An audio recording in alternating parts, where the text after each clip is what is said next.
वक्फ bill pass कराकर Modi, Amit Shah, NDA सरकार यानी भाजपा ये सोच रही है कि हमने बहुत बड़ा गढ़ जीत लिया है। इस तरह जश्न मना रहे हैं जैसे कि बहुत बड़ी कोई फतेह हासिल की है। अरे आपके देश की आप वक्फ बिल पे ध्यान दे रहे हो, वो तो देशवासियों जो कानून बनाए हो वो हमारे देश के अंडर में आता है। जिन पे तुम आप कानून बना रहे हो उस वो देश के अंदर बैठे हुए हैं। लेकिन सोचिए तो कम से कम उन पे सोचिए ना, जो देश की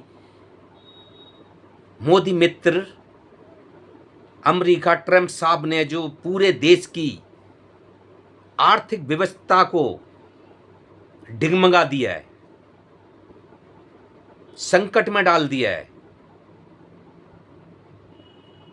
तो क्या मोदी साहब को वक्फ बिल की पड़ी थी, उधर टैरिफ लगा रहे थे ट्रम्प साहब, उस पे कोई चर्चा नहीं है। यानी कहने का मतलब ट्रम्प साहब तो पहले से ही कह रहे थे कि टैरिफ लगाने के लिए, लेकिन इन्होंने अपनी तरफ से कोई सावधानियां या इस पे कोई प्लानिंग या उनसे क्या बात हुई, इनके 2 बार मोदी साहब के आने जाने भी हुए, इन्होंने क्या बात करी अपने देश के लिए, क्या नहीं करी, जनता के सामने कुछ भी शो नहीं करा, जनता को कोई आश्वासन नहीं दिलाया। तो दोस्तों चर्चा है अब जो महंगाई 2025 के बाद में जो वायदे करे थे मोदी साहब ने वो एक एक करके सब डैमेज हुए हैं। दूसरी बात, जन देश किस मोड़ पे जा रहा है। 5 मिनट के अंदर 19 लाख करोड़ भारत का जो इन्वेस्टमेंट थे उनको पैसा खाक में मिल गया, कुछ बच गया, यानी 16 लाख करोड़। तो दोस्तों कई चीज़ें हैं जिस विषय पे बात करेंगे। तो आप देख रहे हैं प्रेम इंडिया रिपोर्ट्स। अगर हमारे चैनल पे फर्स्ट टाइम है तो चैनल को सब्सक्राइब कर लें और लास्ट तक बने रहें। आपका चैनल जो सब्सक्राइब करना आपका काम है और हमें मजबूती मिलती है, हमारा भी उत्साह बढ़ता है कुछ अच्छी अच्छी वीडियो बनाने के लिए और उमंग आती है बनाने के लिए। आपके लिए हम चर्चा लेके आते हैं खोज खोज के खबरें। तो दोस्तों अब बात करते हैं, जैसे कि देखिए 2025 का चुनाव जीतने के लिए जो मोदी साहब ने वायदे करे, सिर्फ मैं आपके सामने रख रहा हूँ, कमेंट में आप लिखना कि जो वायदे करे थे क्या आपकी नज़र में एक भी वायदा मोदी जी का, चुनाव तो जीत लिया, जनता ने मौका दे दिया, केजरीवाल को हटा दिया, मोदी जी को दिल्ली में भी 27-28 साल के बाद में जो इनके मुंह से लाहट टपक रही थी दिल्ली में राज करने के लिए, वो जनता ने मौका दिया। लेकिन जनता को क्या मिला? सारे वायदे झूठे। 500 का सिलेंडर बोला था, 2500 रुपये महिलाओं के लिए बोले थे, 300 यूनिट बिजली फ्री बोली थी, 21,000 रुपये गर्भवती महिलाओं के लिए बोले थे। क्या इनमें से आपके लिए कुछ और दिख रहा है? कुछ और भी बहुत सारे वायदे हैं, लेकिन क्या आपने एक भी वायदा पूरा होते हुए देखा? नहीं देखा है तो हमारे कमेंट में लिखना, हाँ यस और नो।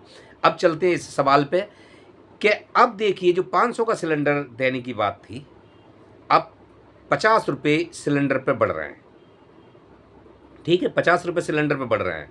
2 रुपये पेट्रोल डीजल पे एक्साइज ड्यूटी के नाम से बढ़ाया जा रहा है, जबकि तेल आगे से कच्चा आ रहा है।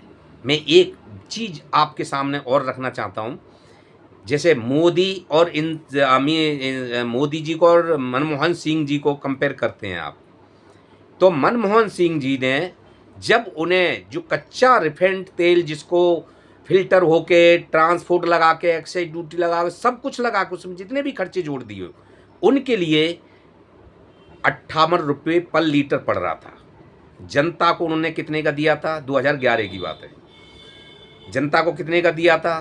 63 रुपये का, यानी कुछ 58, 63 रुपये 77 पैसे, तो कुछ 5 रुपये 77 पैसे प्रति लीटर पे मनमोहन सिंह जी ने कमाया था। अब मोदी जी को उनसे कंपेयर करिए आप। मोदी जी को अभी 2020-21 की बात मान लीजिए, जो कच्चा तेल है एकदम सस्ता हो गया था। इनके लिए सब कुछ लगा लगू के एक्साइज ड्यूटी, सब ट्रांसपोर्ट खर्चे, इल्टर फिल्टर जो भी कर करा के सब कुछ करने करने के बाद इनको 28 रुपये पर लीटर के समथिंग पड़ रहा था। लेकिन इन्होंने कितना दिया लोगों के लिए, पब्लिक के लिए 80 रुपये पर लीटर।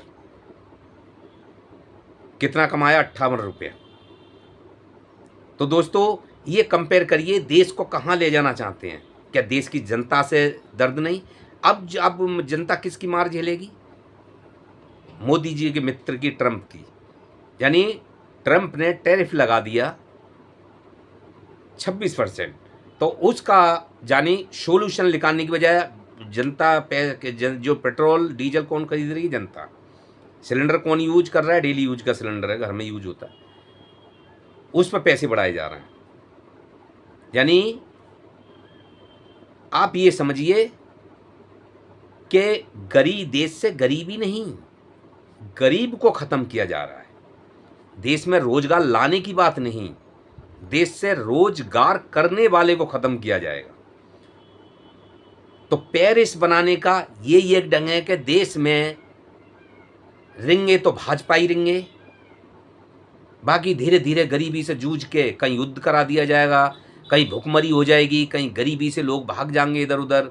तो मुझे लगता है कि दिल्ली एनसीआर चारों तरफ जहाँ तक है यहाँ सब भाजपा ही दिखेंगे एक दिन। ना होगा कोई वोट डालने वाला, आप उसमें ही बस चुनते रहेंगे और बैठाते रहेंगे सीट पे। तो दोस्तों मोदी की, भाजपा वालों की ये रणनीति, अब देखिए दिल्ली में सरकार आई है, केजरीवाल की जो राहतें थी जनता के लिए एक एक करके सारी बंद हो गई, होते जा रही हैं धीरे धीरे। आप बिजली का देख रहे हो, केजरीवाल के राज में दिल्ली में पलक झपकते ही बिजली जाती और पलक झपकते ही तो आ जाती, आप सोच भी नहीं पाते, उससे पहले आ जाती, पता ही नहीं लगता कि बिजली गई या नहीं गई। लेकिन अब देखिए दोपहर में एक एक दो दो बार बिजली जा रही है, एक एक आधा आधा एक एक घंटे के कट लगने लगे। अभी तो स्टार्टिंग है, ये टेलर है, अब देखना तुम कैसा हालत होगी। 2500 का वायदा जुमला बनेगा, 500 पे सिलेंडर करने का बोला था तो अब और 50 रुपये उस पर और बढ़ा दे। डीजल पेट्रोल घटाने को बोला तो उस पर और टैक्स, और तो ये किस पे पड़ रहा है? जनता ही पे तो पड़ रहा है। 2% एक्साइज ड्यूटी बढ़ा दी तो जनता ही को तो महंगा करके पेट्रोल पंप अपनी जेब से थोड़ा ही देगा, पड़ तो सब ये जनता ही पे रहा है। तो दोस्तों दूसरी बात, अब चलते हैं थोड़ा नज़र डालते हैं, जैसे कि आपने ये देखा था जो वक्फ बिल का जो मसला चल रहा है, अब इस पे नज़र डालते हैं कि इन्होंने सोचा भाजपा वालों ने कि बड़ा आसान है, चलो ठीक है, लोकसभा राज्यसभा और जहाँ तक के महामाई के भी, राष्ट्रपति के भी हस्ताक्षर हो गए। अब आचिका लगी हुई थी, एक दो भाजपा को लगा कि एक दो आचिका जाएगी, वो सुप्रीम कोर्ट अपने आप हम लोग एडिटिंग सेटिंग करके संभाल लेंगे। लेकिन वहाँ पे लाइन लग गई है, एक से एक पावर वकील और सभी आचिका की लाइन लग गई है, फाइल पे फाइल लगी हुई हैं।